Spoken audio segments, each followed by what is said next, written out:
আসসালামু আলাইকুম। কেমন আছেন সবাই? আশা করি সবাই ভালো আছেন। আজকে লাইভটা একটু দেরিতে শুরু করতে হলো। আসলে টেকনিক্যাল কিছু প্রবলেম ফেস করছিলাম আমরা সবাই, তো যার কারণে ক্লাসটা একটু দেরিতে শুরু করতে হলো। তো কারা কারা আছেন, কে কোথা থেকে ক্লাস করছেন, একটু নাম ধাম লিখে ফেলেন। ফাতিমা আহমেদ, ওয়ালাইকুম আসসালাম রহমতুল্লাহ। সিরাজুল হক, ওয়ালাইকুম আসসালাম রহমতুল্লাহ। কেমন আছেন আপনারা সবাই? এটা তো পেজে হচ্ছে, তাহলে গ্রুপে তো আরো বেশি স্টুডেন্ট দেখছিলাম। মিজানুর রহমান কেমন আছেন? মীর ইমরান হোসেন রনি, কুড়িগ্রাম থেকে। ইমরান হোসেন রনি, আরো যারা যারা আছেন, সজীব রায়হান। তাহলে সবাই ঝটপট 30 সেকেন্ডের মধ্যে নিজের লোকেশন লিখে ফেলেন। 30 সেকেন্ডের মধ্যে ঝটপট নিজের লোকেশন লিখে ফেলেন সবাই, এভরিওয়ান। মাজারুল হক, ওয়ালাইকুম আসসালাম রহমতুল্লাহ। এটা ব্যাচ 3। ইয়েস, ইমদাদুল হক, এটা ব্যাচ 3। টেকনিক্যাল প্রবলেমের কারণে এটা আজকে পেজ থেকে হচ্ছে। তানিয়াল হোসেন নেত্রকোনা থেকে বলছেন। তানিয়াল হোসেন নেত্রকোনা থেকে। ফাতেমা শরীয়তপুর থেকে। মাজারুল হক ফেনী থেকে বলছেন। আচ্ছা, তাহলে আমরা আগাচ্ছি। জব রিক্রুটমেন্ট টেস্ট প্রিপারেশনের আজকের ক্লাসে আপনাদের সবাইকে স্বাগতম। তো আজকে আমাদের ম্যাথমেটিক্যাল রিজনিং এর ক্লাস। আজকে আমাদের লেকচার 4 হবে ইনশাআল্লাহ। আজকে আমরা করব অ্যাভারেজ এজ হ্যান্ড ডায়াগ্রাম সম্পর্কিত কোশ্চেন। তো আপনাদের সাথে আছি আমি আনোয়ারুল কবির। এখানে আপনারা আমার নাম, পরিচয়, আমি কি করি না করি, কি পড়াই না পড়াই, এগুলো আপনারা পাবেন।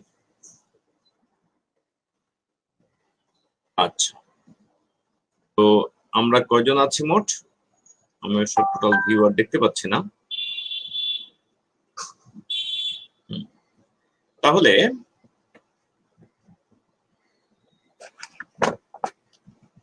ব্যাচ 3 এর ক্লাস যাবে, তুমি যদি শুনে থাকো ওই ব্যাচ 3 এর স্টুডেন্টদেরকে একটু কনফার্ম করলে ভালো হয়, কারণ ওইখানে তো আমি ব্যাচ 3 এর স্টুডেন্টকে দেখেছিলাম। তারা যদি আবার ওইখান থেকে দেখে, তাহলে ওদেরকে একটু পেজে এসেই কমেন্ট টমেন্ট করতে বলো। তাহলে আজকে আমাদের টপিক হলো অ্যাভারেজ সংক্রান্ত কিছু কাজ করব আমরা, এই সংক্রান্ত কাজ করব, এবং ইনশাআল্লাহ কিছু ভেন ডায়াগ্রাম সম্পর্কিত কোশ্চেন আমরা সলভ করব। তো প্রথমে আমরা অ্যাভারেজের যে জেনারেল সাম জানি সেটা দিয়ে শুরু করি। যে জেনারেল ডেফিনিশন জানি সেটা হলো আমাদের অ্যাভারেজ আর মিন একই কথা। অ্যাভারেজ মানে হলো যোগফল ডিভাইড বাই সংখ্যার সংখ্যা, মানে কতটার অ্যাভারেজ করছি। হ্যাঁ, সমষ্টি ডিভাইড বাই এন, এন হলো সংখ্যার সংখ্যা। হ্যাঁ, তাহলে গড় সমান সমষ্টি ডিভাইড বাই পদ সংখ্যা। সমষ্টি ডিভাইড বাই পদ সংখ্যা, এটাই হলো এখানকার ব্যাপার। পদ সংখ্যা মানে কয়টা পদের গড় করা হচ্ছে, সেটাই হলো। তাহলে আমরা পরের একটা কোশ্চেন সলভ করি, তাহলে আমাদের ব্যাপারটা প্র্যাকটিস হয়ে গেল সাথে সাথে। এটা ব্যাচ 3 এর class. What is the value of x if the average of 3, 4, 8 and x is exactly 5? তার মানে কি বললো? 3, 4, 8 এবং x এর অ্যাভারেজ হচ্ছে অ্যাভারেজ মানে এখানে চারটা সংখ্যা, অ্যাভারেজ হচ্ছে 5। তাহলে এদেরকে একসাথে গুণ করে ফেলি, যোগ করে ফেলি, তাহলে পাই 15 প্লাস x ইকুয়াল টু 20। তাহলে x ইকুয়াল টু আমরা পাই 20 মাইনাস 15 ইকুয়ালস 5। সহজ একটা কোশ্চেন আসলে। হ্যাঁ, ভেরি গুড তানিয়াল হোসেন।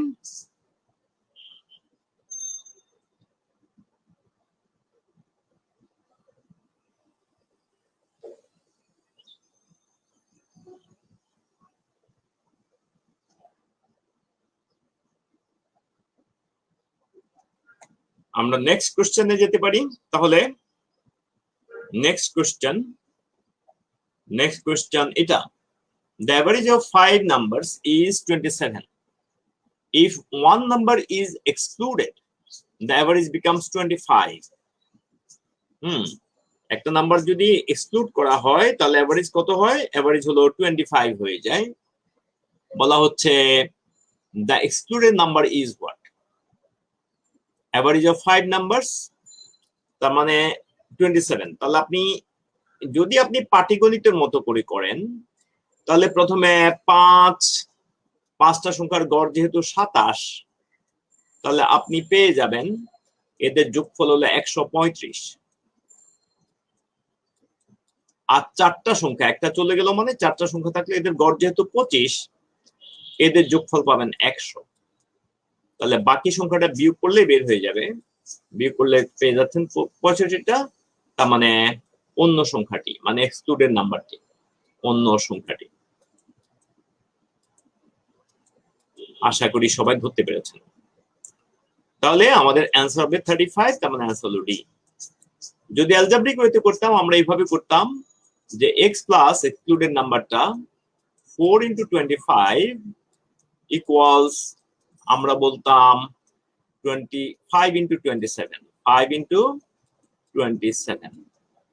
তাহলে আমরা x পেয়ে যেতাম, গুণ করলে 135 minus 100 equals 35, equals 35। তাহলে আশা করি সবাই ধরতে পেরেছেন।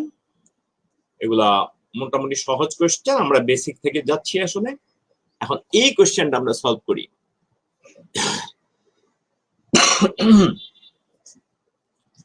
The average of 6 numbers is 6.5.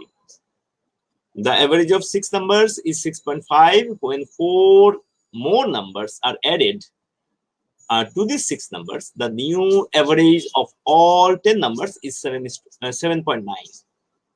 7.9. The average of all 4 numbers added, মানে নতুন চারটা সংখ্যা। তাহলে আপনি বলবেন যে 10টার সমষ্টি, 10টার সমষ্টি,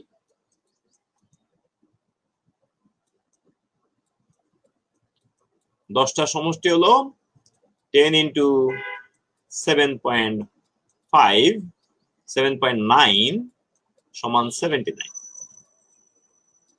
এরপরে 6টার সমষ্টি, 6টার সমষ্টি বলবেন 6 into 6.5, তাহলে মনে হয় 39 হয়।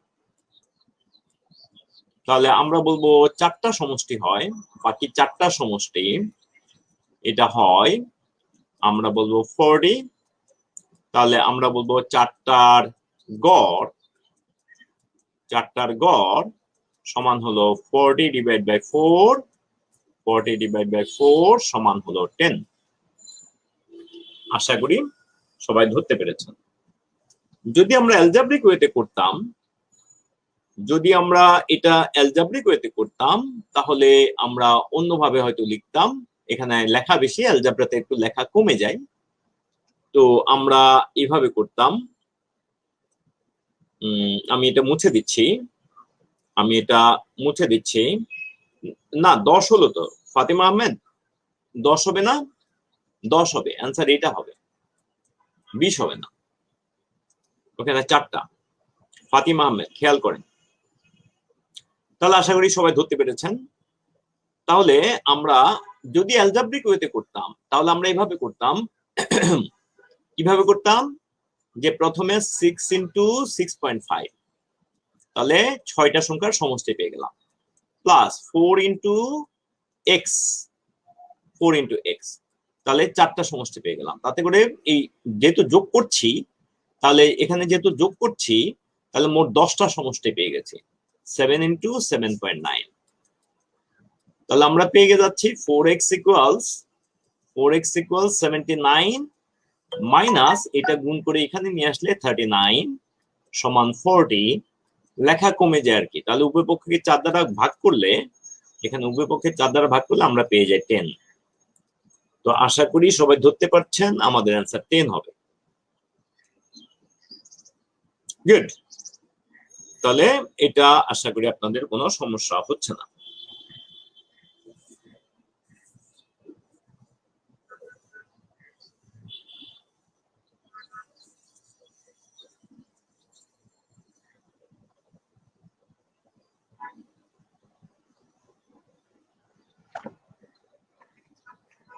তাহলে আশা করি সবাই ধরতে পেরেছি আমরা। আমরা চলে গেলাম পরের question. The average age of 30 students of a class is 12 years. The average age of 30 students of a class is 12 years. If the average age of a group of 5 of the students is 10 years, and that of another group of 5 students is 14 years, what is the average age of remaining students? তাহলে আপনাকে জিজ্ঞেস করলো যে 30 জনের average age দেওয়া আছে 12 ইয়ার, 30 জন। এখানে গ্রুপের এই গ্রুপ অফ 5 স্টুডেন্টস এর অ্যাভারেজ হলো 10 ইয়ার্স, আবার অ্যানাদার গ্রুপের অ্যাভারেজ হলো 5 ইয়ার, হলো 14 ইয়ার্স। তাহলে 5 জন 10 জনের অ্যাভারেজ দেওয়া আছে। তাহলে বাকি 20 জনের অ্যাভারেজ জানতে চাচ্ছে। তাহলে দেখেন আমরা এইভাবে করে ফেলতে পারি, আমরা অ্যালজেব্রা দিয়ে আগাই, তাহলে আমাদের বেশি বিয়োগ করতে হবে না। তাহলে আমরা প্রথমে 5 into 10, এটা আসলে এখান থেকে 5 into 10 প্লাস পরে পাইলাম এখান থেকে 5 into 14, 5 into 14, তাহলে মাত্র 10 জন গেল, আর আছে 20 জন। আমরা এখানে প্লাস হবে, আমাদের আরো 20 জন রয়ে গেছে, কারণ আমাদের এখানে 5 জন 10 জন চলে গেছে, 30 জন থেকে 10 জন চলে গেছে, তাহলে আরো 20 জন রয়ে গেছে। এদের অ্যাভারেজ আমরা এক্স ধরলাম, তাহলে মোট 30 জনের অ্যাভারেজ হলো 30 into 12। তাহলে আমরা এখানে পাচ্ছি 20x ইকুয়ালস, আমরা পাচ্ছি 360 মাইনাস এখান থেকে পাবো 50, আর এখান থেকে পাবো 70, তার মানে 110 বাদ। তাহলে 110 বেঁধলে বরাবর 250, 110 বাদ দিলে কত হয়? 110 বাদ দিলে আমরা পাই এখানে 110 বাদ দিলে 110 না 120 বাদ, তো 240। তাহলে আমরা এখান থেকে এখন 20 দ্বারা ভাগ করলে আমরা পেয়ে যাই x equals 12, x equals 12। হ্যাঁ, ঠিক আছে, ভেরি গুড আব্দুল হালিম।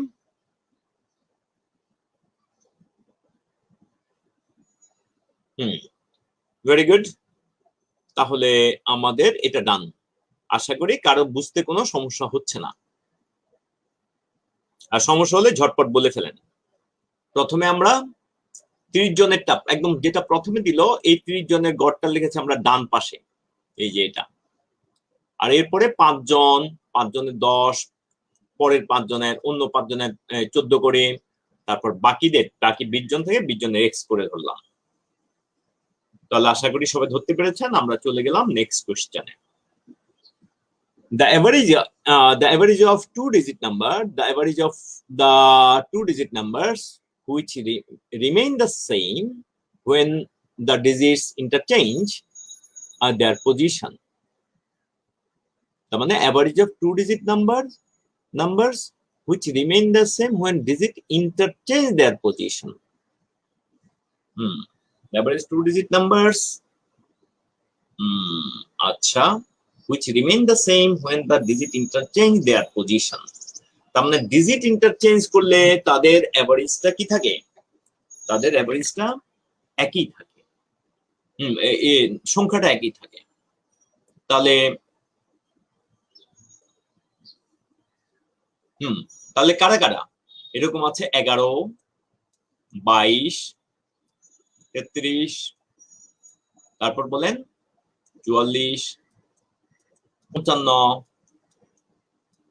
66, 77, 88, 99। এটা সমান্তর ধারা। সমান্তর ধারার গড় হলো, পুরাটা করার দরকার নেই, আপনি যোগ করে করলে একই অবস্থা পাবেন। সমান্তর ধারার গড় সমান্তর ধারার গড়, দুইটা সূত্র আছে। সমান্তর ধারার গড় হলো প্রথম প্লাস শেষ ডিভাইড বাই 2, প্রথম প্লাস শেষ ডিভাইড বাই 2 সমান হলো প্রথম হলো 11, পরেরটা হলো 99, তাহলে ডিভাইড বাই 2, তার মানে 110 divide by 2, 110 divide by 2 equal to 55। তাহলে আমরা আমাদের অ্যান্সার পেয়ে গেছি 55। হ্যাঁ, এখানে যোগ করলেও কিন্তু আপনি দেখবেন এখানে মোট সংখ্যা আছে আপনার ওই ইয়েতে আপনি অনুসারে একই পাবেন। আরেকটা পদ্ধতি আছে, সেটা হচ্ছে মানে এই সূত্রের একটা বিকল্প সূত্র। এই সূত্রের একটা বিকল্প সূত্র, আমি কালিটা যদি একটু চেঞ্জ করে নিই তাহলে আমি লিখতে পারি, আবার সমান্তর ধারার গড়কে আমরা এটাও লিখতে পারি, সমান্তর ধারার গড় সমান মধ্যপদ,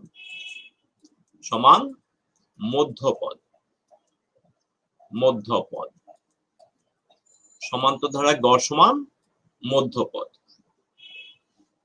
তাহলে দেখেন এখানে আসবে সমান্তর ধারার গড় সমান মধ্যপদ, তাহলে মধ্যপদ কোনটা?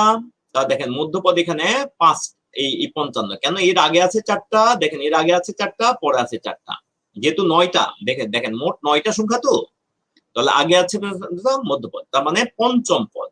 মধ্যপদ হলো পঞ্চম পদ, ফিফথ বা পঞ্চম কিভাবে লিখবো, ফিফথ পদ, ফিফথ লিখেছে, তাহলে ফিফথ পদ, তার মানে হলো 55।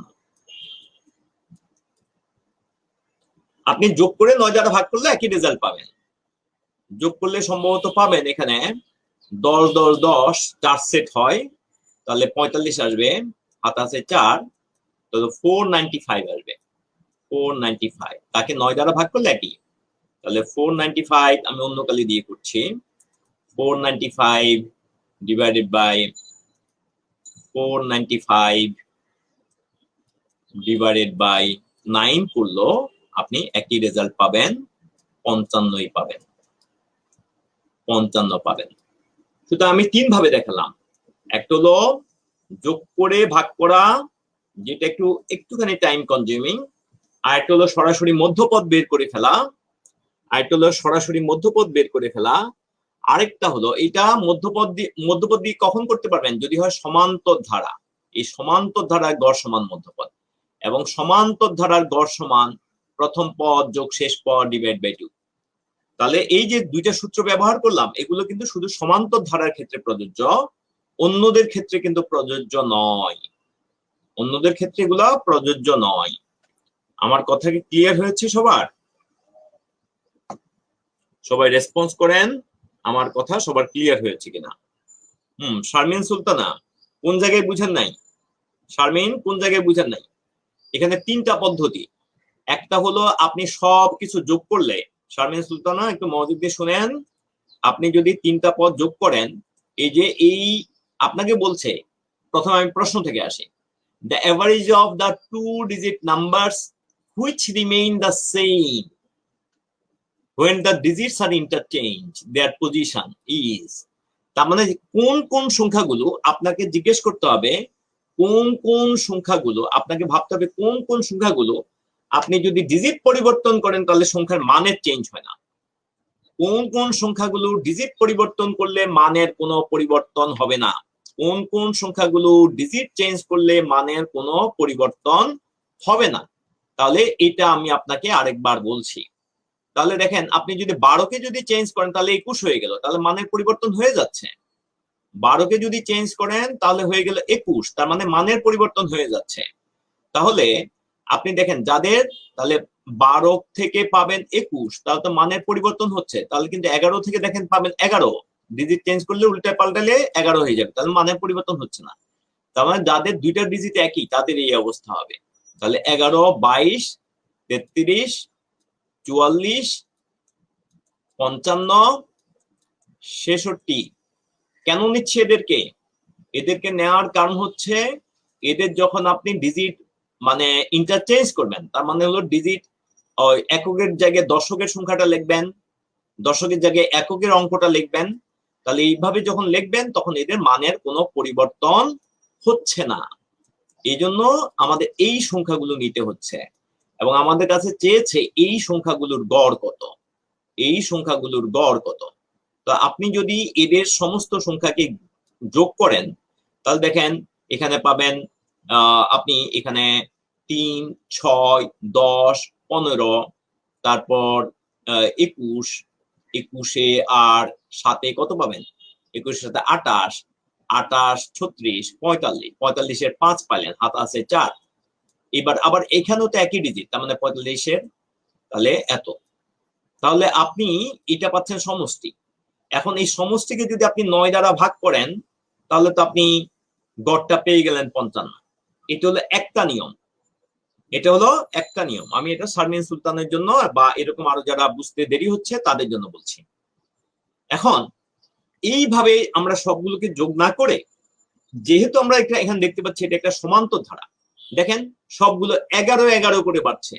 11 থেকে 11 বাড়লে 22, তার থেকে 11 বাড়লে 33, তার থেকে 11 বাড়লে 44, তার মানে সমান্তর ধারা। এই সমান্তর ধারার গড় সমান প্রথম পদ যোগ শেষ পদ ডিভাইড বাই 2। তাহলে এখানে যদি আপনি প্রথম পদ পাচ্ছেন দেখেন 11, এই যে 11, শেষ পদ পাচ্ছেন দেখেন 99, এই যে 99, তাহলে ডিভাইড বাই 2, তাহলে আপনি এই দুইটা যোগ করলে পাচ্ছেন 110 ডিভাইড বাই 2 সমান পেয়ে যাচ্ছেন 55। তার মানে দেখেন একই রেজাল্ট। এটা ছাড়াও আপনি এইভাবেও চিন্তা করতে পারতেন যে সমান্তর ধারার গড় অলওয়েজ মধ্যপদের সমান, ঠিক মাঝখানে যে সংখ্যাটা আছে তার সমান। তাহলে দেখেন এখানে সমান্তর ধারার গড় সমান মধ্যপদ। তাহলে এখানে 9টা পদ থাকলে মাঝখানে থাকে 9টা পদের মধ্যে মাঝখানে থাকে 9 যোগ 1 ডিভাইড বাই 2, তার মানে পঞ্চম সংখ্যাটা, তার মানে পঞ্চম সংখ্যাটা থাকবে মাঝখানে। জোড় সংখ্যা হলে মাঝখানে 2টা হতো। যেমন আমাদের 5টা আঙ্গুল আছে হাতের, তো আমরা এই 3 নাম্বার আঙ্গুলটা হলো আমাদের এই এক হাতের আঙ্গুলের মধ্যে ঠিক মাঝখানের আঙ্গুল। হ্যাঁ, তাহলে যেটাকে আমরা বাংলায় এমনিতে মধ্যমাই বলে থাকি। তাহলে দেখেন মধ্য মধ্য মিল আছে।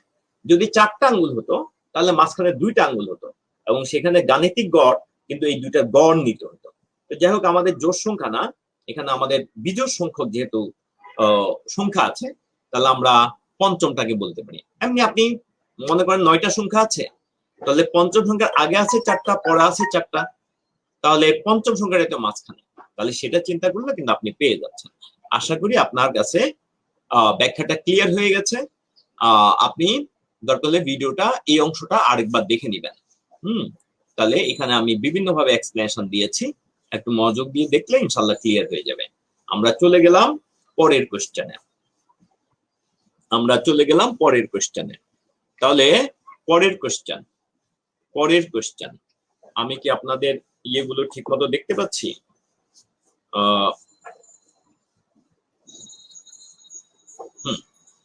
তাহলে পরের কোশ্চেনে আমরা গেলাম, বলা হচ্ছে if the arithmetic mean of 75 numbers is calculated it is 35।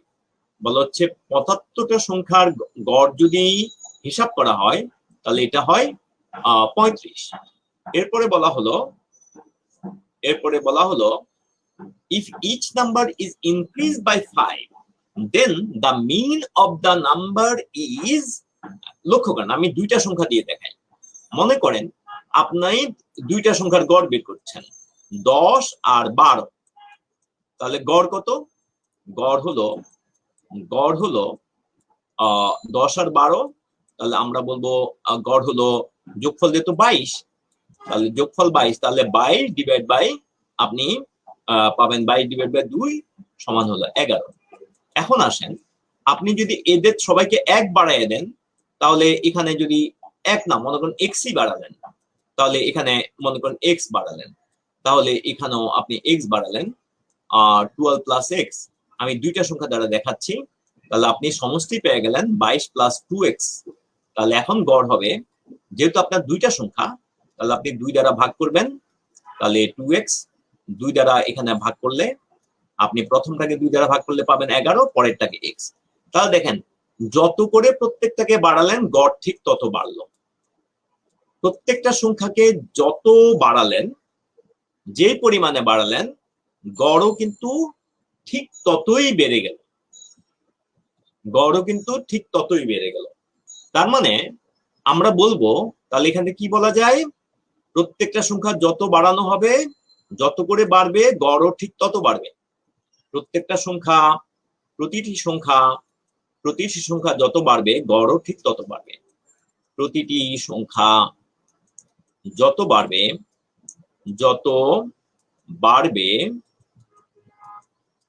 গড়ও ঠিক তত বাড়বে, গড়ও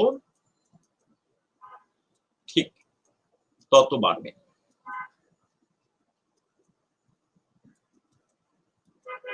প্রত্যেকটা সংখ্যা যত বাড়বে গড়ও ঠিক তত বাড়বে।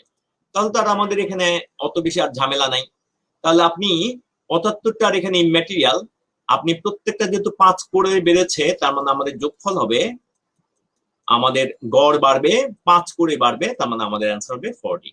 আশা করি সবাই ধরতে পেরেছেন, আমাদের অ্যান্সার হবে 40। তার মানে এটা মনে রাখতে হবে, প্রত্যেকটা যদি সমপরিমাণে বাড়ে তাহলে গড়ও কিন্তু ওই পরিমাণে বেড়ে যাবে। যেমন কথার কথা এটা বয়সের ক্ষেত্রে সত্য। আজকে এই ক্লাসে আমরা যতজন আছি, আমাদের বয়সের গড় যত হবে, আজ থেকে ঠিক 1 বছর পরে ঠিক 1 বছরই বেশি হবে, 5 বছর পরে ঠিক 5 বছরই বেশি হবে, 7 বছর আগে ঠিক 7 বছর কম ছিল। দ্যাটস ইট, আমাদের এই কয়জনের গড়। তাহলে অবশ্য ভবিষ্যতের ব্যাপারটা যদি আমরা সবাই বেঁচে থাকি আর কি, সেক্ষেত্রে সত্য হবে। আচ্ছা, তাহলে আমরা এর পরেরটাতে যাই। বললো the average or mean of arithmetic series, এটা আমরা অলরেডি অ্যাপ্লাই করেছি, highest plus lowest divide by 2 or median of the series. এটা গুরুত্বপূর্ণ সূত্র, আমরা এতক্ষণ যেটা অ্যাপ্লাই করেছি যে এরিথমেটিক সিরিজের গড় হলো highest plus lowest divide by 2 অথবা মিডিয়ান অফ দ্য সিরিজ। এটা ভালো করে জেনে রাখেন। আমরা যেটাকে বাংলায় বলেছি একটা সমান্তর ধারা, এরিথমেটিক সিরিজ মানে সমান্তর ধারা। তো সমান্তর ধারার গড় মানে সর্বোচ্চ প্লাস সর্বনিম্ন ডিভাইড বাই 2 অথবা ওই ধারার মধ্যপদ। আশা করি সবার কাছে ক্লিয়ার হয়েছে। এরপরে আসেন তাহলে এই নিয়মে, the average of 5 consecutive odd numbers is 61। বলা হচ্ছে 5টা কনজিকিউটিভ অড নাম্বারের অ্যাভারেজ হলো 61। What is the difference between the highest and lowest number? বলা হচ্ছে হাইয়েস্ট এন্ড লোয়েস্ট নাম্বারের ডিফারেন্সটা কত, হাইয়েস্ট এবং লোয়েস্ট নাম্বারের ডিফারেন্সটা কত। Average of 5 consecutive odd numbers is 61. What is the difference between the highest and lowest number? তাহলে আমরা বলবো ওই যে গড় সমান মধ্যপদ, এটা তো আমরা জানি, গড় সমান মধ্যপদ। কেন কনজিকিউটিভ নাম্বার মানে সমান্তর ধারা? এই consecutive number, consecutive odd number হলো সমান্তর ধারা, মানে এটা হলো ক্রমিক বিজোড় সংখ্যা, ক্রমিক বিজোড় সমান্তর ধারা, ক্রমিক বিজোড়, ক্রমিক বিজোড়। তাহলে ক্রমিক বিজোড় মানে অবশ্যই সমান্তর ধারা, সমান্তর ধারা, এই সমান্তর, এই জন্যই তাহলে ক্রমিক বিজোড় মানে সমান্তর ধারা। তো যার কারণে গড় সমান মধ্যপদ, এখানে হলো আমাদের মধ্যপদ হলো 5টার মধ্যে তাহলে তৃতীয় পদ, থার্ড পদ। এখন আসেন, আপনাকে হাইয়েস্ট এন্ড লোয়েস্ট নাম্বার এর ডিফারেন্স চেয়েছে আপনাকে, এটা আমরা অবশ্য অন্যভাবে করতে পারবো, আমি আগে এটা ব্যাখ্যা করিনি। 1 2 3 4 5, তাহলে এখানে যদি 61 হয় তাহলে দেখেন এটা হলো আমাদের 59, আর এটা হলো আমাদের কত 57, এটা হলো 63, আর এটা হলো 65। তাহলে এদের আমরা বলবো এদের পার্থক্য হলো, আপনি বের করে ফেলেন, পার্থক্য হলো 65 মাইনাস 57 সমান 8। কিন্তু এই অঙ্কটা এইভাবে করার কোনো দরকার ছিল না, এই অঙ্কটা এইভাবে করার কোনো দরকার ছিল না। আমি জাস্ট সমান্তর ধারা পেয়েছি, সমান্তর ধারার সূত্রগুলো আপনাদের প্র্যাকটিস করানোর জন্য এইভাবে করে দিয়েছি। কিন্তু আপনারা এতটুকু করলেও তো এটা হয়, এতটুকু করলে হয়, যেমন প্রথম সংখ্যা যদি x হয়, পরের সংখ্যা দেখেন x+2, পরের সংখ্যা দেখেন x+4 কেন 2 করে বাড়বে? ক্রমিক বিজোড় হলো 2 করে বাড়বে। তাহলে x+4 এটা হলো x+6, এটা হলো x+8।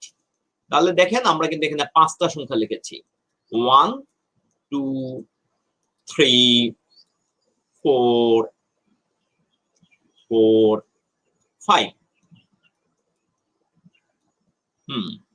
তাহলে আমরা 5টা সংখ্যা লিখেছি। তাহলে একদম স্পষ্ট দেখা যাচ্ছে এখানে পার্থক্য হলো 8, ডিফারেন্স কিন্তু 8 হয়। তাহলে এইটাই চাচ্ছে, তাহলে ডিফারেন্স সমান 8। তাহলে আপনি এইভাবে চিন্তা করতে পারতেন। আপনি এভাবেও ভাবতে পারতেন যে আসলে আমাদের হাইয়েস্ট মাইনাস লোয়েস্ট এর যে পার্থক্য সেটা হলো always highest minus lowest equal to, আপনি যদি এই সূত্রটা ভাবতে পারতেন, highest minus lowest equal to always n-1 into difference. এটা সমান্তর ধারার ক্ষেত্রে, এই কথাগুলো সমান্তর ধারার ক্ষেত্রে প্রযোজ্য, ইন্টু কমন ডিফারেন্স, ইন্টু অন্তর মানে সাধারণ কমন ডিফারেন্স, এটাকে বলবো আমরা কমন ডিফারেন্স। তাহলে এখানে আমাদের সংখ্যা ছিল 5টা, তাহলে 5-1 ইন্টু কমন ডিফারেন্স হলো আমাদের 2 করে, তার মানে 4 ইন্টু 2 সমান কিন্তু 8 করে।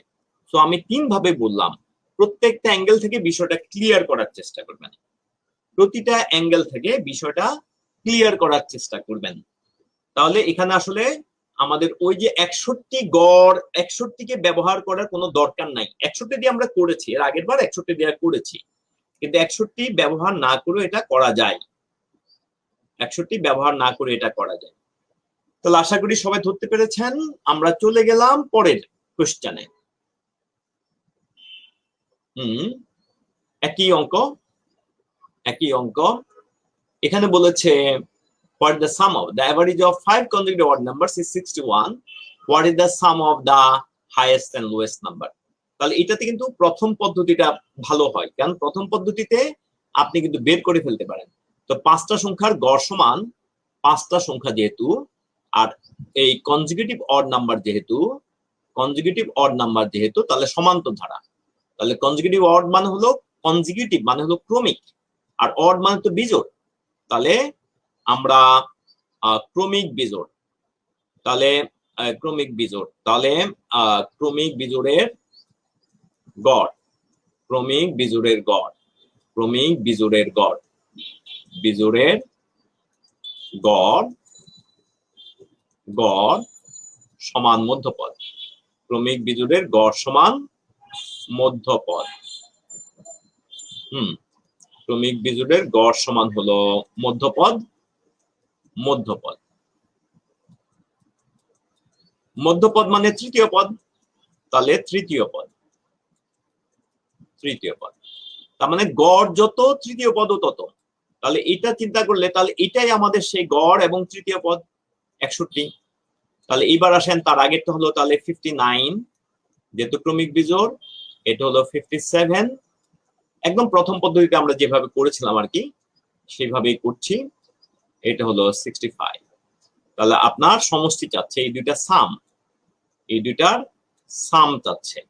তাহলে সামটা হলো আমরা বলবো 58 57 প্লাস 62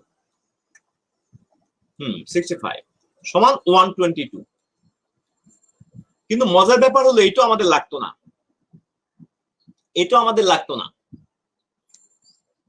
লাগতো না, তাহলে আমরা আরো সহজে করতে পারি। কেমনে? এই যে ক্রমিক বিজোড়, আমি মুছে দিচ্ছি এগুলো, এই যে ক্রমিক বিজোড় আপনি যদি প্রথম সূত্রটা ব্যবহার করেন তাহলে কিন্তু আপনার এগুলো কিছুই লাগবে না। প্রথম সূত্র যদি ব্যবহার করেন এগুলো কিছুই লাগবে না। তাহলে আমি প্রথম সূত্রে যাচ্ছি, প্রথম সূত্র যদি ব্যবহার করি এগুলো কিছুই লাগবে না।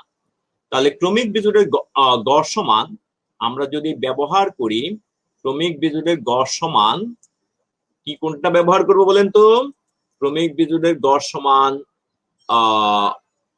এখানে গেলাম, গড় সমান হাইয়েস্ট যোগ প্লাস লোয়েস্ট, হাইয়েস্ট হাইয়েস্ট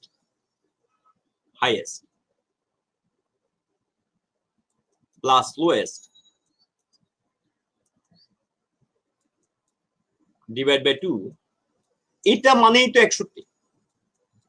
তো আপনি ক্রস গুণন করলে তো হয়ে যাচ্ছে। সুতরাং আমরা পাচ্ছি হাইয়েস্ট প্লাস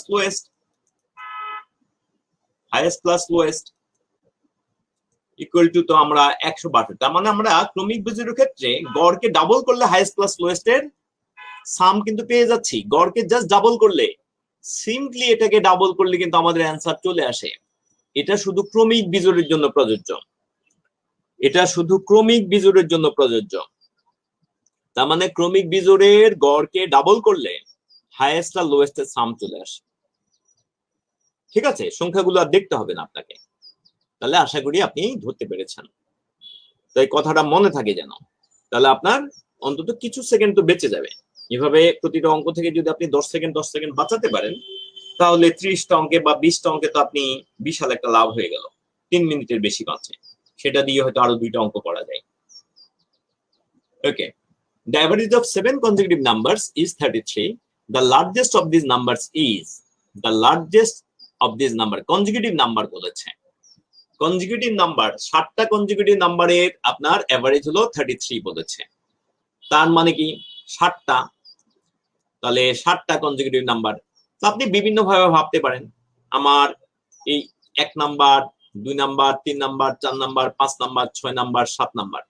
তো আমার 4 নাম্বারটা হলো 33, এটা হলো চতুর্থ। তাহলে আমি যাব পঞ্চম, এটা চতুর্থ বলেছি, এটা চতুর্থ। তাহলে এটা চতুর্থ, তারপর পঞ্চমটা হলো, তাহলে আমরা বলবো এটা হলো 34, এটা হলো 35, এটা হলো 36। তাহলে আমাদের অ্যান্সার চলে আসলো। 7টা কনজিকিউটিভ নাম্বারের গড় এত। তাহলে এটা কেন হলো? তাহলে গড় সমান মধ্যপদ, এইভাবে আমরা করে ফেললাম না। এটা কেন হবে? অ্যান্সার তো 36 হবে। গড় সমান মধ্যপদ, তাহলে আমরা গড় সমান মধ্যপদ দিয়ে অঙ্কটা করলাম। আমরা কোন সূত্র দিয়ে করলাম? গড় সমান মধ্যপদ, এটা দিয়ে সবচেয়ে তাড়াতাড়ি হবে। গড় সমান মধ্যপদ সমান কত? 33। তাহলে আপনি এখান থেকে, আমি এইখানেও পূর্ণাঙ্গ অঙ্কটা করা যায়। তার মানে চতুর্থ পদ, ফোর্থ পদ কত? 33। তাহলে আমাদের 7 পদ, 4 থেকে যখন 7তে যাব, আমরা 3 ধাপ উপরে উঠতে হবে। তা 33 যোগ 3 সমান 36। এতটুকু ভাবলেও কিন্তু হয়ে যায়, এতটুকু ভাবলেও কিন্তু আমাদের কাজটা চলে। মানে শুধু এটা দিয়েও করা যায়,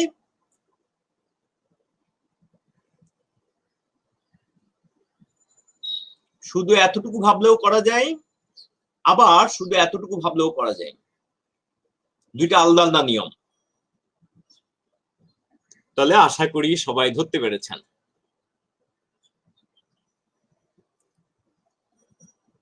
উপরেরটা এক নিয়ম, নিচেরটা আরেকটা নিয়ম।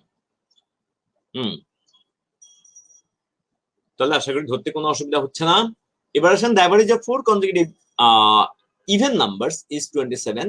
The largest of these number, একই average of 4 consecutive integer। এখানে অবশ্য একটা ঝামেলা পাকিয়ে দিচ্ছে, দেখেন আগেরটা দিয়েছিল 7টা, এখন কিন্তু 4টা জোড় সংখ্যক। তাহলে ইভেন কনজিকিউটিভ নাম্বারে ইয়েটা হলো আপনার 27। তাহলে কত? দেখেন ইভেন কনজিকিউটিভ, তাহলে আমরা যদি এখানে আপনার করি, আমরা বসাই, তো এটার এভারেজ তো নির্দিষ্ট কোনো সংখ্যা আসবে না, তার মানে এটা হবে 27। তাহলে খেয়াল করেন, আমাদের কালিটা একটু চেঞ্জ করে নিই। আমরা এটা পাবো, তাহলে এটা পাবো হলো 26, আর এটা পাবো হলো 28। আমাদের অঙ্ক হয়ে গেছে, এটা হলো 30। এটা বুঝার জিনিস, ভালো করে দেখেন। গড় সমান মধ্যপদ, এখানে মধ্যপদ মানে কিন্তু দ্বিতীয় এবং চতুর্থের মাঝখানে পড়লো, তৃতীয়ের মাঝখানে পড়লো। তাহলে দ্বিতীয় এবং তৃতীয়ের মাঝখানে পড়লো, কিন্তু মধ্যপদটা কোথায় পড়লো? দ্বিতীয় এবং তৃতীয়ের মাঝখানে। তাহলে এটা আপনি ওইভাবে করে ফেলতে পারেন। আপনি এভাবেও করতে পারেন যে আমি লার্জেস্ট পদটাকে যদি এল ধরি, আমি বিকল্প পদ্ধতিতে দেখাচ্ছি, তাহলে পরেরটা হলো L-2, পরেরটা হলো L-4, পরেরটা হলো L-6। তাহলে এদের সাম 4L মাইনাস এখানে হলো 12, এটা হলো 27 ইন্টু 4। উভয় পক্ষকে যদি আমরা 4 দ্বারা ভাগ করে দিই, উভয় পক্ষকে পুরো ইয়েটাকে 4 দ্বারা ভাগ করে, উভয় পক্ষকে যদি 4 দ্বারা ভাগ করে দিই, তাহলে পাবো L-3 ইকুয়াল টু পাবো আমরা 27। তাহলে L ইকুয়াল টু পাবো 30। তাহলে আমি আরেকটা নিয়ম আপনাদেরকে দিয়ে দিলাম ম্যাথমেটিক্যালি, আমি এলটাকে এখানে লার্জেস্ট নাম্বার ধরেছি। সো আপনার কাছে যেটা আপনি প্রেফার করেন সেটাতে আপনি যেতে পারেন, কোনো সমস্যা নাই। আচ্ছা, তাহলে আমরা নেক্সট কোশ্চেনে যাই। আমাদের নেক্সট কোশ্চেন হলো, আশা করি সবাই ধরতে পেরেছেন।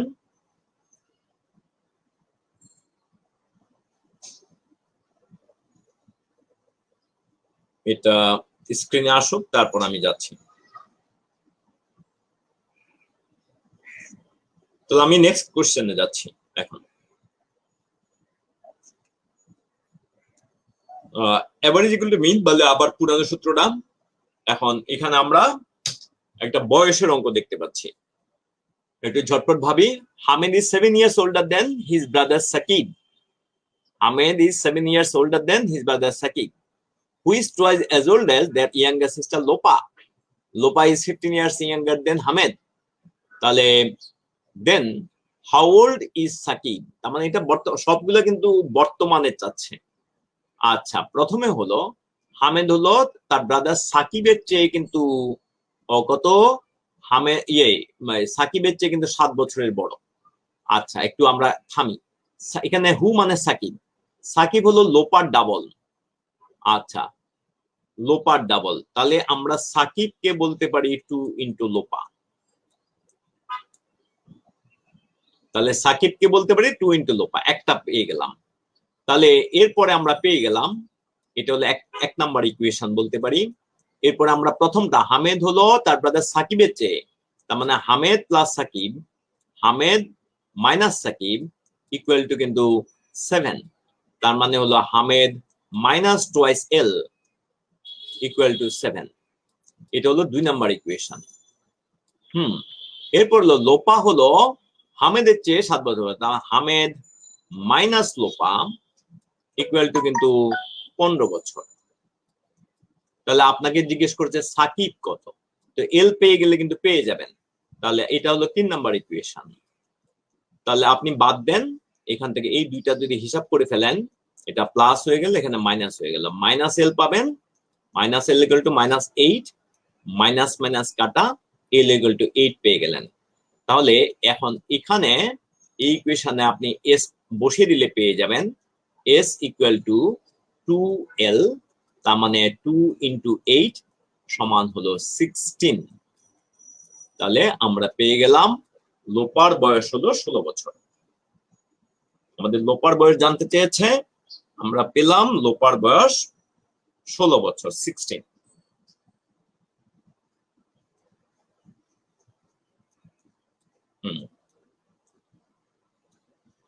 তাহলে আশা করি সবাই ধরতে পেরেছেন। হ্যাঁ, তাহলে এটা তার কোনো ঝামেলা নাই। এরপর হলো the sum of Rahim's age and his son's age is 55 years. 5 years ago, Rahim's son was 39 years younger than Rahim. What is his son's present age? আচ্ছা, sum of আমরা প্রথমটা লিখে ফেলি।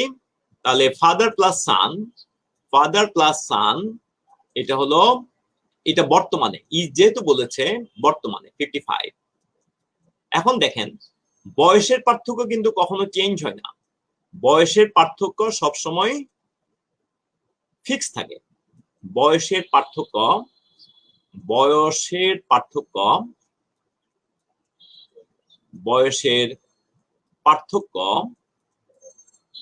সবসময় ফিক্স থাকে, সবসময় একই থাকে। সব সময় একই থাকে।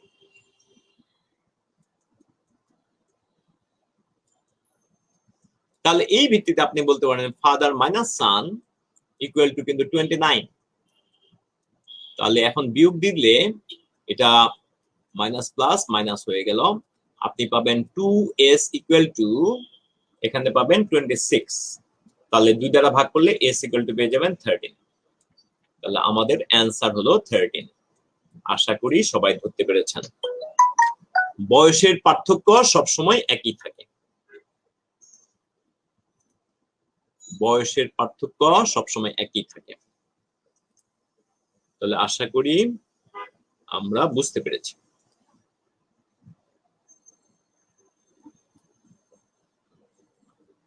Yes, everyone?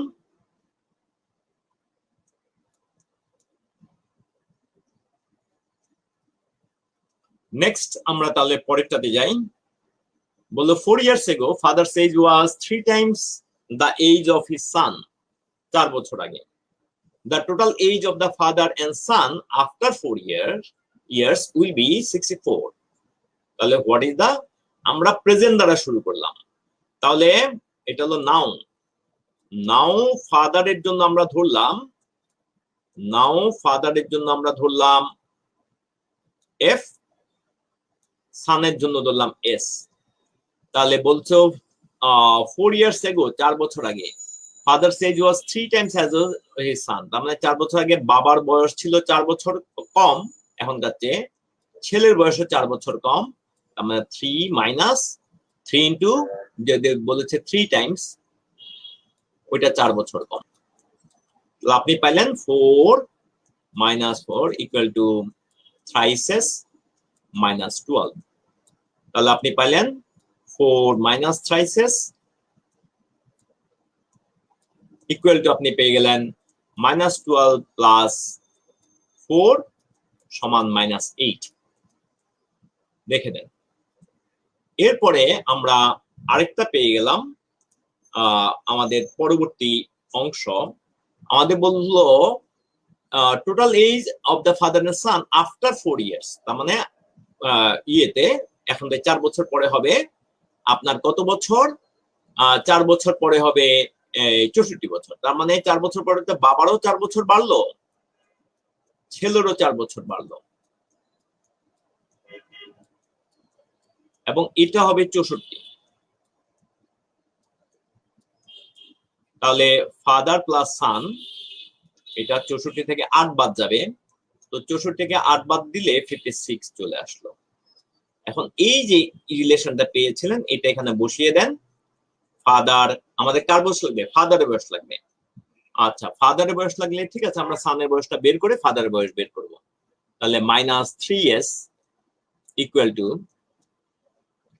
তাহলে father minus 3s equal to আমরা পাচ্ছি মাইনাস 8।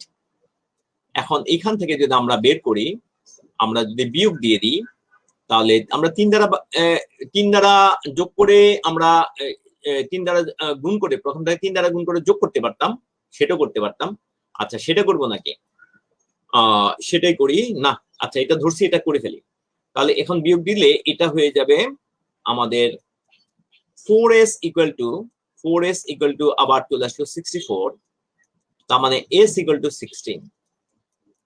এখন যদি এই ইকুয়েশনে বসান, যে কোনো একটা ইকুয়েশনে বসান, যেমন আমি যদি এখন এটাতে বসাই, এই ইকুয়েশনে যদি বসাই, কালিটা একটু চেঞ্জ করলে মনে হয় ভালো হয়। এটা নিলাম। তাহলে এই ইকুয়েশনে যদি আমরা এখন এস এর মান বসাই, তাহলে আমরা পেয়ে যাব ফাদারের বয়স সমান 56 মাইনাস 16 সমান হলো 40 বছর, 40। তাহলে আমরা অ্যান্সার পাবো ডি। আমরা এই ইকুয়েশন থেকে এইভাবে আসতে পারতাম, আমি এটা বিকল্প দেখাচ্ছি। এই ইকুয়েশন থেকে আমরা এইভাবে আসতে পারতাম, এটা অন্য একটা কালি দিয়ে দেখাই। এটা কি কালি দিয়ে দেখাতে পারি? এই কালিটা দিয়ে দেখাই, অরেঞ্জ কালার দিয়ে দেখাই। 3f প্লাস 3s ইকুয়ালস 168 নাকি? 168। আর এইদিকে পাচ্ছেন আপনি f minus 3s equal to আপনি পাচ্ছেন -12। আপনি যখন অ্যাড করছেন চলে আসবে 4f ইকুয়ালস, আপনি যদি অ্যাড করেন চলে আসবে, আমি কি ওইটা ঠিক মতো করেছি, 3 গুণ করেছি, এটা -8 এটা আসলে -12 না -8, তাহলে 160, তাহলে f এর মান 40। আপনি এইভাবেও আগাইতে পারতেন। তাহলে আশা করি সবাই ক্লিয়ারলি বুঝতে পারছেন। অর্থাৎ সহজ কথা হলো, আমরা বাবার বর্তমান বয়স আমাদের বলছে, এখানে 3টা ফেজ আছে, বর্তমান চেয়েছে কিন্তু বর্তমান বয়স। তো আমাদের বর্তমান বয়স, তাহলে বাবারটা ধরলাম এফ, ছেলেটা ধরলাম এস। বলা হচ্ছে 4 বছর আগে বাবার বয়স 4 বছর কম, ছেলের বয়স 4 বছর কম, তাহলে ছেলের বয়সে 3 গুণ ছিলেন বাবা, সেখান থেকে আমরা একটা ইকুয়েশন পেয়ে গেছি। আচ্ছা, এরপরে আমাদের বলছে 4 বছর পরে, তো 4 বছর মানে বাবা 4 বছর বেশি, বাবা 4 বছর বেশি, ছেলেও 4 বছর বেশি, এবং এটা বয়সের সাম 64 দেওয়া আছে। তাহলে এখানে বাবার ছেলের বয়সের যোগফল আমরা পেয়ে গেলাম। এখন ইকুয়েশনকে কিভাবে ম্যানিপুলেট করব সেটা একটা আমাদের সিদ্ধান্তের ব্যাপার, আসলে আমরা যাই করতে পারি। তো এখানে আমরা যদি এই সেকেন্ড ইকুয়েশনটা যদি বিয়োগ করে দিই, এটা ছিল আমাদের সেকেন্ড ইকুয়েশনটা যদি এখানে লিখে বিয়োগ করে দিই, তাহলে আমরা এস এর মান পেয়ে যাব 16। এখানে যে কোনো একটা ইকুয়েশনে, এখানে যেমন এই ইকুয়েশনে আমরা এস এর মান বসিয়ে দিলে আমরা কিন্তু বাবারটা পেয়ে যাচ্ছি। অথবা সেকেন্ড ইকুয়েশনকে আমরা 3 গুণ করে যদি ফার্স্ট ইকুয়েশনটা বিয়োগ করে দিই, তাহলে আমরা এফ এর মান সরাসরি পেয়ে যাচ্ছি। তো আশা করি আপনারা এটা ধরতে পেরেছেন, কোনো অসুবিধা আশা করি হওয়ার কথা না। তাহলে আমাদের অ্যান্সার হবে 40, answer D. Good. The average of the 2-digit numbers which remain the same, এটা আমরা অলরেডি করেছি। The total age of A and B is 12 years. Total age of A and B is 12 years more than total age of B and C. Total age of A and B is 12 years more than total age of A, B and C. How many years younger A then A B এর চেয়ে মানে কত বছর ছোট? আচ্ছা, তার মানে আমরা দেখতে পাচ্ছি প্রথমে বলেছে এ আর বি এর টোটাল এজ, এটা বলা হচ্ছে বি আর সি এর টোটাল এজের চেয়ে কত বছর কম? আমাদের বলছে 12 বছর কম। তাহলে তো হয়ে গেল আমাদের A plus B minus B minus C equal to 12, তার মানে A minus C equal to 12, A minus C equal to 12। তাহলে আমাদের সি, তাহলে এর চেয়ে 12 বছরের ছোট, সি এর চেয়ে 12 বছরের ছোট। আসলে ওই ডেটাটাই হলো আমাদের অ্যান্সার, আমাদের অ্যান্সার হলো এ। হ্যাঁ, আমরা এইভাবেও লিখতে পারতাম, এ এইভাবে লেখাই ভালো, এ আর বি, এখান থেকে আসলে বিয়োগ করতে হবে বি আর সি। এটা যদি বিয়োগ করি তাহলে আলটিমেটলি আমরা এ মাইনাস সি পেয়ে যাচ্ছি, বি ক্যান্সেল হয়ে যাচ্ছে, তাহলে এটাই সমান 12 বছর। বিয়োগ করাটা একটু সুবিধা হয় আর কি। তাহলে আমাদের অ্যান্সার হলো 12 ইয়ার্স। আশা করি কারো বুঝতে কোনো অসুবিধা হচ্ছে না, হওয়ার কথা না। নেক্সট আমরা গেলাম 5 years ago Salam's age was 1/3 of the age of Vikash and সালাম এজ 5 বছর আগে সালামের বয়স ছিল, তাহলে 5 বছর আগে, তাহলে আমরা বর্তমান থেকে শুরু করি, সালামের জন্য এস ধরলাম, বিকাশের জন্য ভি ধরলাম। তাহলে 5 বছর আগে সালামের বয়স ছিল 1/3 the age of বিকাশ। তার মানে আমরা সালামের বয়স ছিল 5 বছর আগে 1/3 the age of bKash, 1/3 the age of বিকাশ, 5 বছর আগেরটাই তো ধরবেন। এই তার মানে আপনি বলবেন 3s minus 15 equals to আপনি পাবেন বিকাশ minus 5, তার মানে আপনি পাবেন 3s minus বিকাশ, আর এটা এখানে প্লাস হয়ে যাবে ইকুয়াল টু 10। তাহলে একটা ইকুয়েশন আপনি পেয়ে গেলেন। এখন আমরা পরের অংশে যাই। পরের অংশে কি বললো? বলা হচ্ছে 1/3 age of bKash, and now সালাম says is 17 years. তাহলে তো আমাদের তো আর এখানে আসলে আর এইটা করার দরকার নাই। তার মানে আমরা বললে বিকাশেরটা তাহলে আমরা পেয়ে যাব, বিকাশেরটা পেয়ে যাব, এটা পক্ষান্তর করলে বিকাশ এই পাশে চলে গেলে প্লাস হয়ে গেল, তার মানে 3s - 10। বিকাশেরটা পেয়ে যাব। এখানে আমরা আসলে একেবারে বিকাশেরটা এখানে নিতে পারতাম, বিকাশেরটা এখানে আমরা নিতে পারি। এটা যদি এই পাশে চলে আসে তাহলে 3s - 10। তাহলে এখন তো আমাদের সালামেটা দেওয়া আছে, তাহলে 3 × 17 - 10 সমান হলো 51, 51 - 10।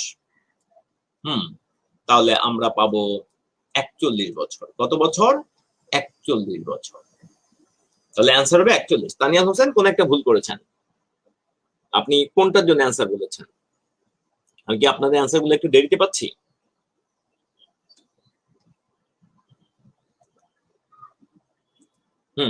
অ্যান্সার হবে সি।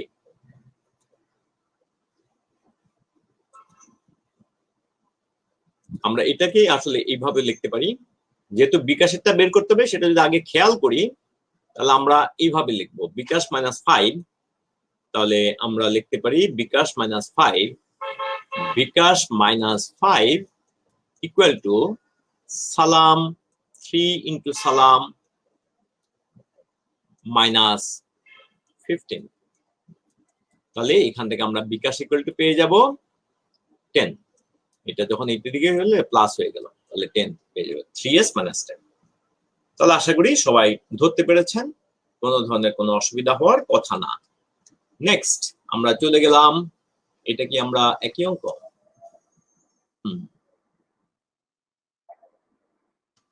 তাহলে after 5 years the age of father will be thrice the age of son.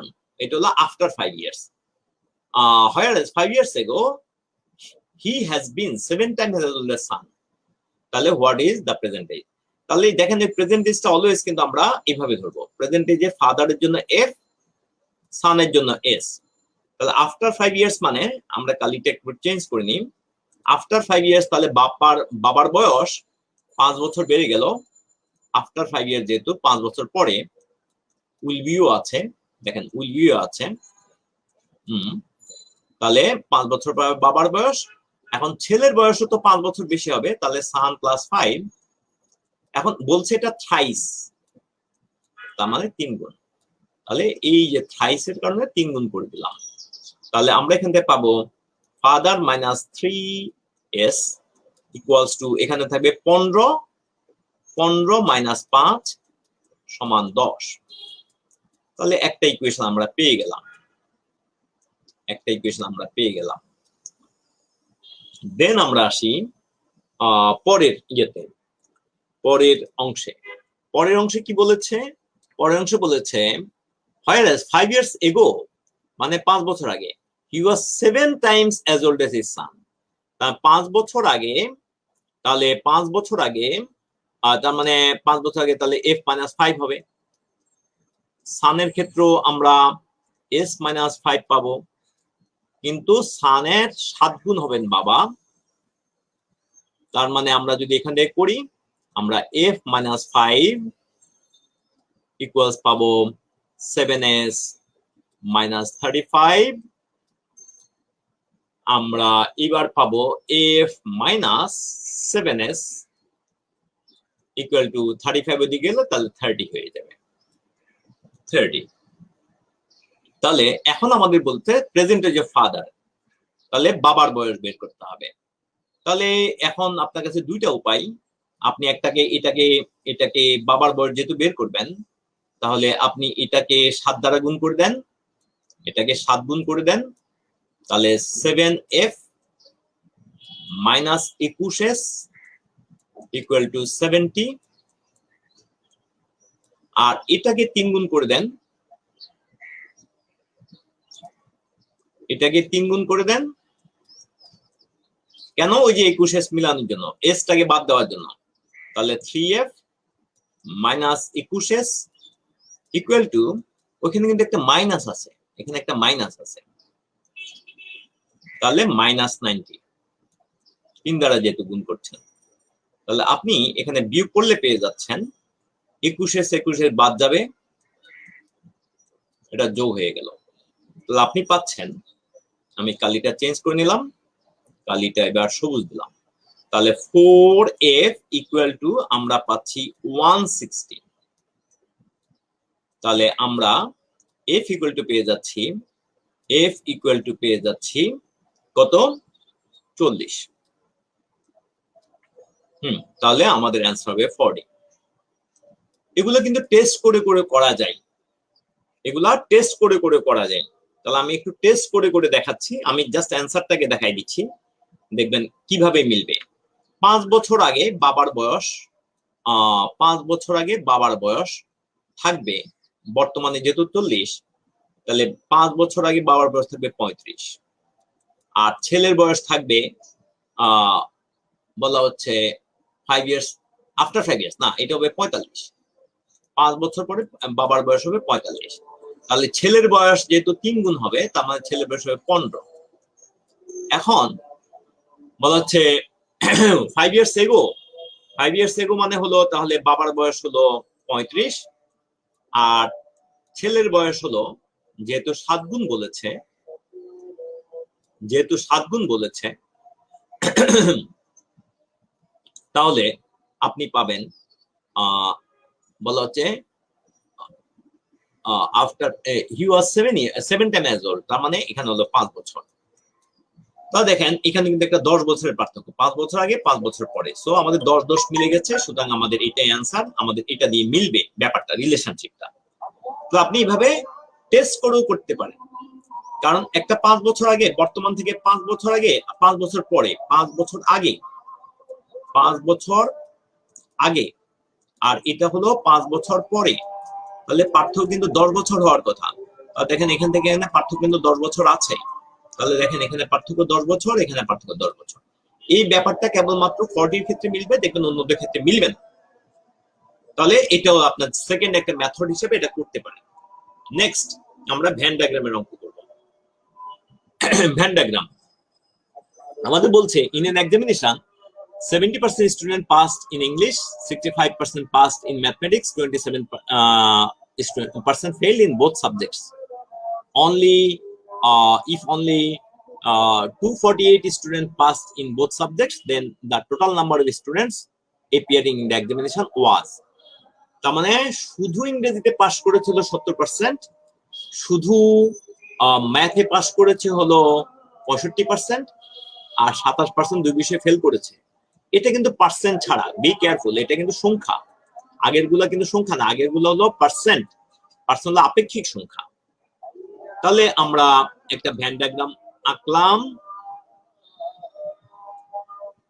এটা হলো 70%, এটা হলো 70%-এর বৃত্ত, তাহলে এটা হলো কি, এটা হলো ইংলিশ।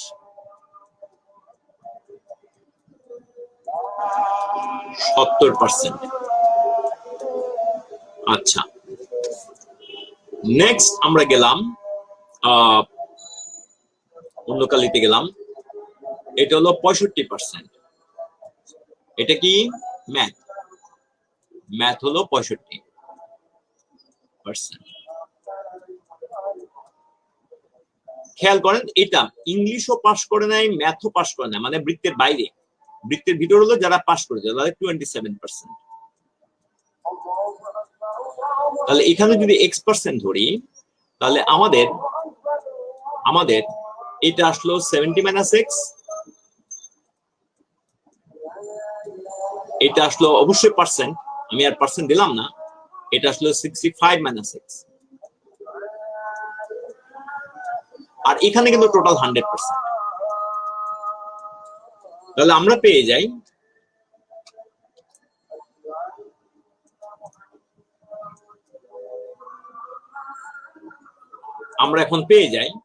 দেখেন 3টা জিনিসের যোগফল, 4টা জিনিস। তাহলে এই যে টোটাল ভ্যান ডায়াগ্রামটা, এখানে দেখেন মোট 100%, এই 100% হলো 4টা জিনিসের যোগফল, 4টা component, 1 number, 2 number, 3 number, 4 number. By the way এগুলা পার্সেন্ট, এটা আমরা একটু করে দিলাম। আচ্ছা, এগুলো সব পার্সেন্ট। তাহলে আমরা পাই এই 4টা কম্পোনেন্টের যোগফল 70 - x,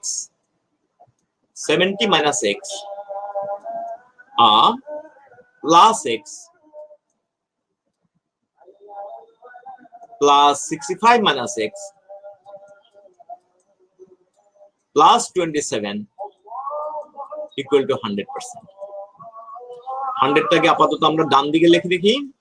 100% সমান এক্স এক্স ক্যান্সেল, এইদিকে থাকবে এই দুইটা যোগ করলে 135 162, তাহলে 162 মাইনাস একটা এক্স থেকে যায়, তাহলে এক্স সমান চলে আসে 62%। এক্স সমান চলে আসে 62%। তার মানে এই যে সংখ্যাটা এটা হলো 62% এর সমান, এটা হলো 62% এর সমান। তাহলে আমরা করব 62% সমান, এটা হলো শেষের অংশ, এটা অন্য কালি দিয়ে লিখলে মনে ভালো হয়। 62% সমান 62% সমান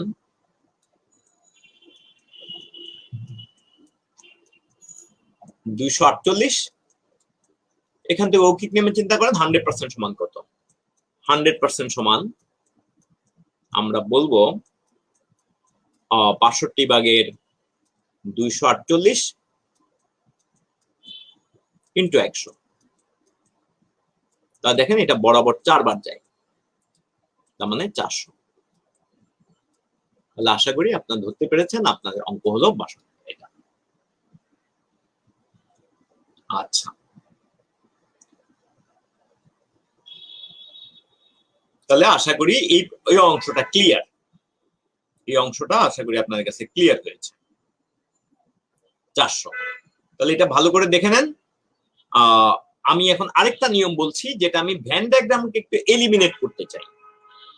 এখানে ভ্যান ডায়াগ্রামকে আমি একটু এলিমিনেট করতে চাই। ভ্যান ডায়াগ্রামকে আমি একটু বাদ দিতে চাই। ডায়াগ্রামটা যদি বাদ দিয়ে করতে চাই, তাহলে দেখেন এখানে পাচ্ছি, দেখেন এখানে ইংলিশে পাস করেছে, ইংলিশে পাস করেছে হলো 70%, বাংলায় পাস করেছে হলো, বাংলা না ম্যাথে পাস করেছে হলো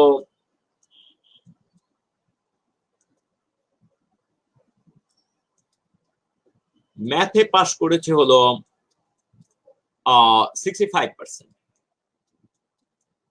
আর ইংলিশও পাস করে নাই, ম্যাথও পাস করে নাই, এরকম হলো 62%। তাহলে খেয়াল করেন, আপনি যখন সবগুলোকে যোগ করলেন 162% এসে গেল। 162% কেন আসলো? আসলে এটার ভিতরে ছিল অনলি ইংলিশ প্লাস বোথ। এটার ভিতরে ছিল অনলি ম্যাথ প্লাস বোথ। তাহলে দেখেন বোর্ডটা দুইবার এসে গেছে।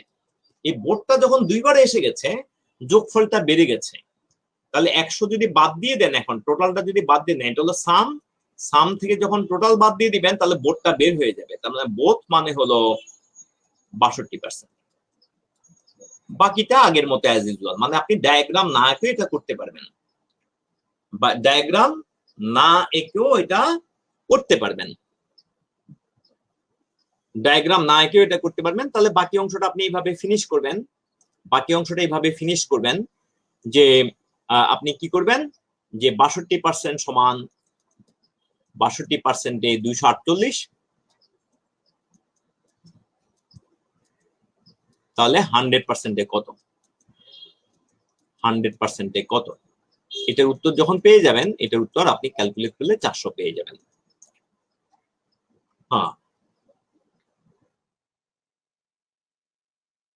এখানে আমি একটু এই দাগটা একটু মুছে দিই। হ্যাঁ, তাহলে 62% হলো 248, 100%-এ কত? আচ্ছা, এটা আপনি আরেকভাবে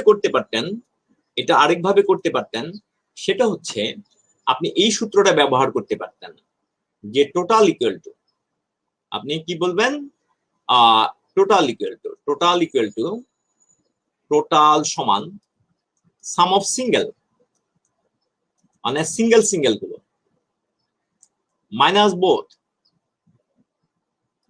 প্লাস নান। এই সূত্রটা দুইটার ক্ষেত্রে এই সূত্রটা মনে রাখবেন। তাহলে পার্সেন্টে যেহেতু ডেটা আছে তাহলে 100%, সিঙ্গেল মানে হলো 70 প্লাস 65, মাইনাস বোথ মানে হলো, তাহলে এটাকে আমরা এক্স ধরে নিই আপাতত,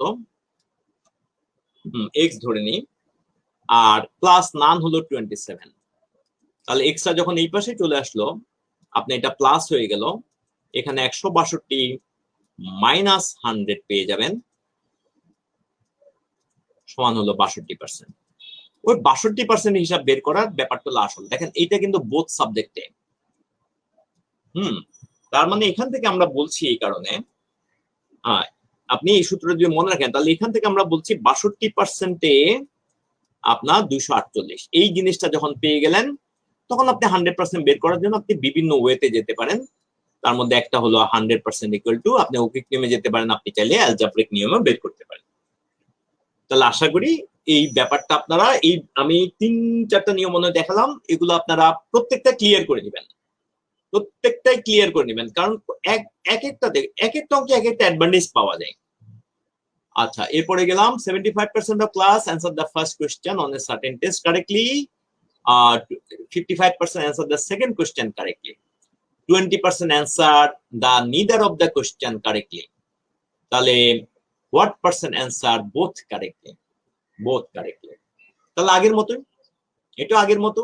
তাহলে আমি যদি টোটাল দিয়ে হিসাব করি তাহলে টোটাল ইকুয়াল টু, আমি ভ্যান ডায়াগ্রামের কনসেপ্ট ডায়াগ্রামিকেও করতে পারি, আগের মতো করে ট্রাই করবেন, আমি না হয় দেখাবো। Total equal to sum of single minus both plus none. এই সূত্রে যদি ফেলে দিই তাহলে আমরা টোটাল পাবো, এখানে পার্সেন্ট যেহেতু 100, সিঙ্গেল হলো ফার্স্ট কোশ্চেনের জন্য হলো 25, বলা হচ্ছে 75%, তাহলে 75 প্লাস 55, 75 প্লাস 55।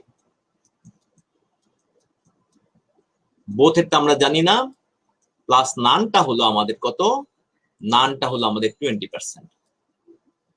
তাহলে আমরা এক্সটাকে এই পাশে নিয়ে আসলাম, আমরা এখানে পাচ্ছি 130, 150%, এই তিনটা যোগফল 150% পাচ্ছি, মাইনাস এদিক থেকে 100 বাদ যাচ্ছে, তার মানে আমরা পেয়ে গেলাম 50%। তাহলে আশা করি আপনারা এটা ক্লিয়ারলি ধরতে পারছেন। তাহলে নেক্সট আরেকটা অঙ্ক করি। In school 70% student passed in Bangla, 65% passed in science, 50% is passed in both subject, what are the percent? তাহলে একইভাবে আপনি সূত্র ফেলেন, সূত্রের একটা সুবিধা আছে, total equal to sum of single minus both plus none. তাহলে টোটাল মানে 100%, সিঙ্গেল হলো 80% বাংলা, আর এখানে হলো 50%, আর মাইনাস বোথ সাবজেক্ট পাস করেছে। দেখেন এগুলো সব পাশের 50%, বোথ সাবজেক্টে কত পার্সেন্ট, 50% স্টুডেন্ট, ও এটা 65।